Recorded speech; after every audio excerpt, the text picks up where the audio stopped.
Tady je Ningguang. Dnes je zaneprázdněná, jako bývá každý den. Co je tedy za problém? No my jsme přemýšleli s tou furižinou a... Vlastně jsem nějakou dobu přemýšlel o tom, jak se k ní přiblížit, ale stále jsem nepřišel na nejlepší přístup. Tenkrát, když jsem se objevil v jejím snu, zdálo se, že je vystrašená. Možná to bylo proto, že jsem tam byl jako Archon. Asi jsem se trochu přepočítal. Pokud je to Ningguang, měl bych s ní mluvit o vážných věcech. Moje profesionalita by měla být vhodná. Promiňte, nehledáte teď náhodou pořadatele pohřbu? Cože? Pane Zhongli, věřím, že máte něco, co se mnou potřebujete vyřešit. No, jak se to vezme?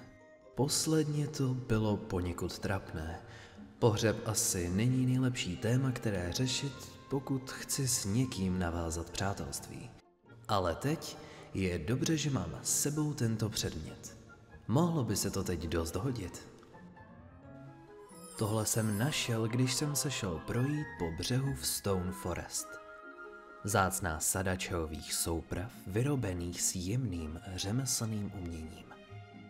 Poznal jsem, že je to jedna z vaší sbírky, takže si myslím, že bych ji vám měl vrátit. Naštěstí to není tak poničené. To vážně je jedna z mých čajových souprav. Myslela jsem si, že jsem ji ztratila navždy utopenou na dně moří z Jade Chamber. Děkuji. Bez vás bych si ani nedokázala představit, kde by byla teď. Zdá se, že to tentokrát vyšlo. Nebyl to žádný problém. Mimochodem, tohle to jsou moje soukromé soupravy. Jak jste poznal, že patří zrovna mně, pane Zhongli?